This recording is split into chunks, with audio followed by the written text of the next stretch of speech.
You're listening to international investment advisor Doug Goldstein on the Goldstein on Gelt show, the financial show where we'll talk about how you can make the most of your money. With all the confusing financial chatter bombarding you each and every day, Goldstein on Gelt will give you the practical information you want and need about living a financially stable life. Here's your host, money maven Doug Goldstein. Okay, we are back. I'm very happy to have Amir Peleg, who's the founder and CEO of TaKaDu, which is a water networking monitoring company here in Israel. Amir, pleasure to have you. Pleasure to be here. So, Amir, we've been following your company for quite some time here on the Goldstein on Gelt show. Your company deals in what you refer to as software as a service in order to solve the water problems of the world. How do you do that? You know, in a way, I would actually make the definition completely the opposite way. Software as a service is just a mean. It's just like a tactical thing in order to facilitate a business model that makes it easier. But the main target of TaKaDu is really to tackle a mega problem that is also a global problem, and that is lack of efficiency in water distribution networks and a lot of water that are being lost through leaks and bursts, and a lot of energy that is being lost through different faulty equipment and open valves, etc. And at the end of the day, you know, when you are pushing such a scarce resource into all those municipalities and urban networks, and you're losing about 25 to 30% of your water, and having in mind that the water distribution networks are the biggest consumers of energy in the world, it doesn't make sense to run such a network without visibility into what is going on in the network itself. Where do you have inefficiencies? Where do you have leaks and bursts? And it happens to be that TaKaDu spotted that problem about 4 years ago when we founded the company. And we thought that we can actually bring a solution that is based on mathematics, based on computer algorithms, that uses existing data that is there in the network, that people are measuring flow and pressure and other stuff. And by applying the most novel paradigms in monitoring network, just like they do in IT and in telecom, you can actually achieve quite a great deal of benefits, or bring a lot of benefits to the network owners in order to detect and to classify and to alert about problems in the network. Is the problem with the water network simply that it's very old and therefore it has all of these flaws? You know, there are a few layers. First, yes, you're right. Those infrastructure of water networks are very old. Everywhere around the world, those networks are aging, and never ever the investments are enough to catch up that deteriorating situation or problems in their network. And the reason is that, you know, those pipes and valves were placed in the ground 80 years ago, 100 years ago, and even more than that, if you look at the Victorian networks in the UK. I think the average age of the networks in the US is also about 80, while the average life cycle of pipes is about 50. And you cannot really invest those hundreds of billions of dollars just in the U.S. alone in order to catch up and to bring those networks into kind of an up-to-date situation or status. The other thing is, even if those networks were completely brand new, you still have a lot of inefficiencies problem because leaks and bursts could happen.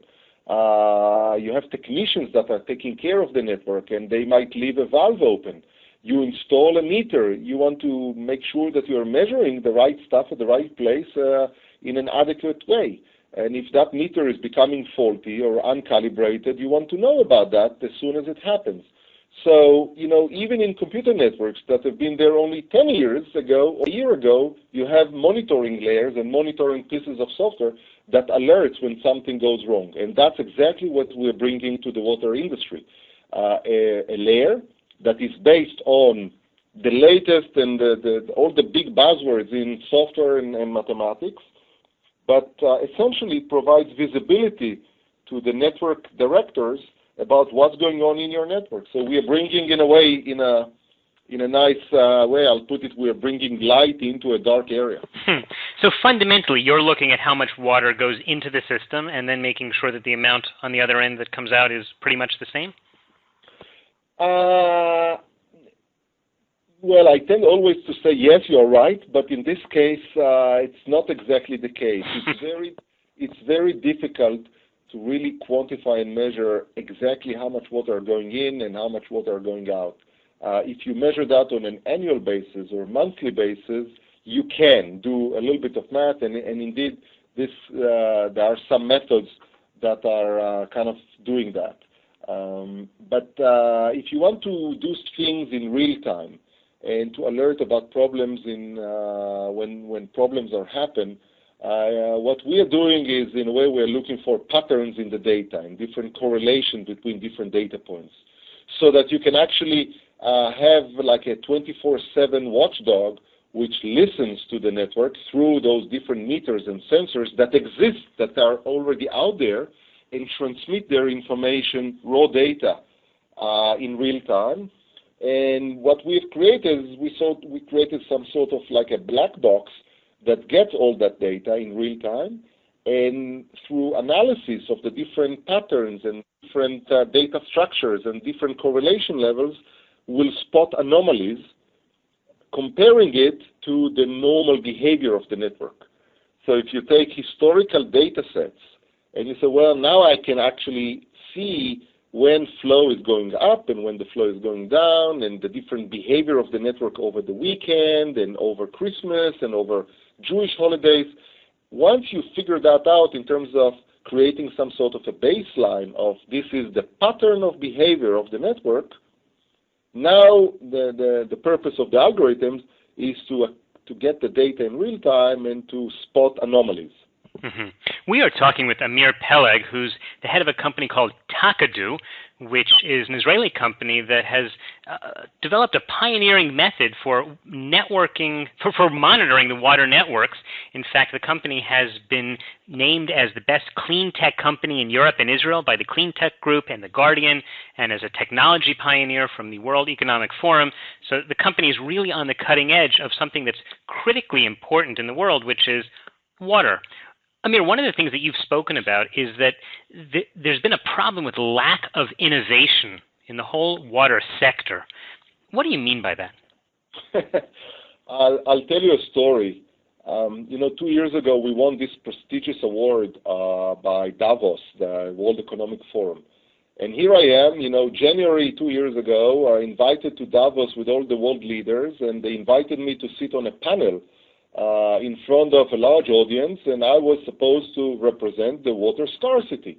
There have been other experts there, and Amir Peleg is supposed to talk about water scarcity, and I'm a novice in the water sector. I'm only like 4 years in this sector after I've been in other businesses and my own ventures before that.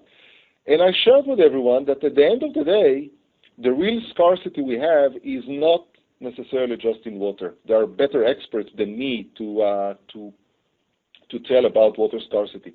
I think the fact that Amir Peleg, only 2 years into this water sector, an entrepreneur with a great idea, and TaKaDu is the best thing that probably ever happened in the water sector, is there on a panel in Davos is really a proof that the water sector is lack of innovation, lack of more entrepreneurs to move into the water sector and come up with great ideas and great business plan. And there are few proof points beyond my personal story. I'll give you one or two examples. Okay. Out of all the clean tech investments, venture capital backing ventures, about 2%, only 2% of all the clean tech investments go to water. And if you compare that to the magnitude of the problem, and to the fact that there is no substitute to water, and the fact that investing in solar, renewable energies, or wind, it's great and possibly a great potential, but if you will not solve the water problems, we will have to face, more people that are under water stress. Food prices are going up all the time as an immediate correlation to water problems. We have 70 rivers that have been dried up in the last century in the world, and so on and so forth. Well, so what do you attribute this to? In other words, there are plenty of entrepreneurs out there looking for an angle and a section of the market to make money. Why not here? That's a good question, and I'm trying to campaign the water sector to many of my fellow entrepreneurs. I think that there is a lack of communication between the three angles of innovation, and the three dimensions are, problem owners, utilities, and kind of people to represent the market, capital owners, namely venture capital funds or other capital owners, and entrepreneurs or technology gurus or MBA students. I think so far the sector did not create a good enough platform and a hub for those three entities to sit together, talk, express opinions, express problems, and create a starting point for this innovation cycle to begin. You need money, you need an entrepreneur, and you need a big problem. Okay, well, it certainly sounds like we have the big problem. Amir, let me just focus, because this is in fact a finance show, and I'd like to understand, what's the model of TaKaDu itself? How is this company going to grow from where it is today to where it will be tomorrow?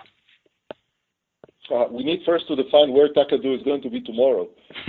Saving the world, I hope. So one thing is to save the world.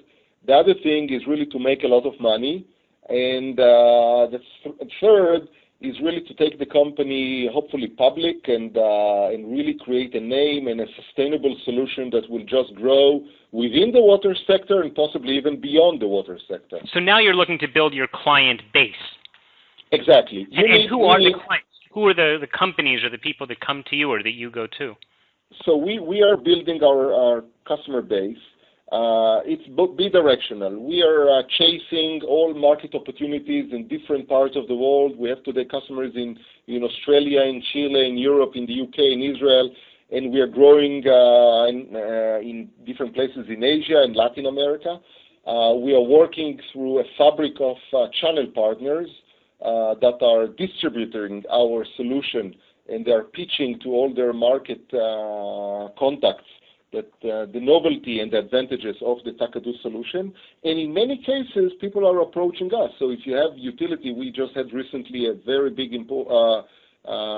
utility from Brazil, that they made the decision that they want to become smart, and they've been looking for a smart solution, and they came to us.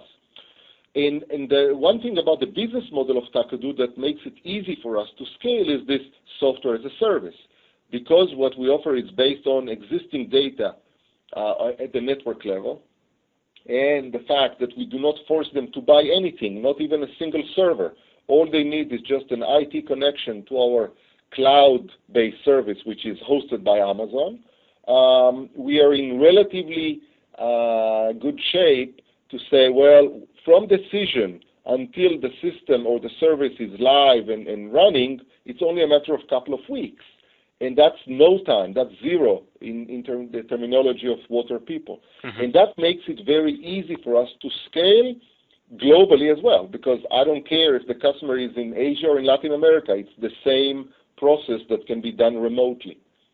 And the way we charge a certain fee per month based on the size of the network. So if you're a small city like Cascais in Portugal or Jerusalem, then you're paying a certain amount per month. And if you're a larger utility, like customers we have in London or in Melbourne, then you're paying a higher fee because the network is bigger and the value of our solution is much higher. Okay, it certainly sounds like it's very important. Amir, we're just about out of time, but in the last few seconds, can you just tell people how can they follow the work that you're doing and that TaKaDu is doing? First of all, they can follow us through our website, which is quite easy. It's takadu.com. They can register to our mailing list. Through the website you can subscribe to our mailing list, and you'll get updates from time to time. And then they can follow us on Twitter.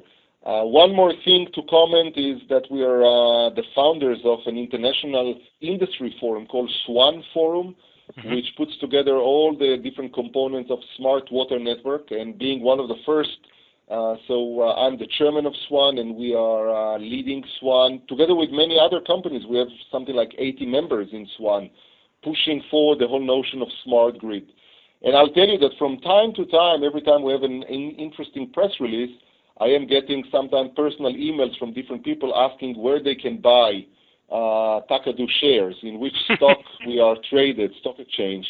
And I always tell them that they should keep on following us because, we'll be there one day, but not yet. Okay. Amir Peleg from TaKaDu, thanks so much for your time. No problem. Pleasure being here. You've been listening to the Goldstein on Gelt Show with money maven Doug Goldstein. Doug's weekly radio show is heard around the world, but if you miss it, you can download the podcast at www.goldsteinongelt.com. The Goldstein on Gelt Show gives you up-to-date financial ideas so you can get on the path to financial freedom. If you'd like your questions answered on the air or off, send Doug an email to doug@profile-financial.com. It's your money for your future, so join Doug every week to build your wealth on the Goldstein on Gelt Show.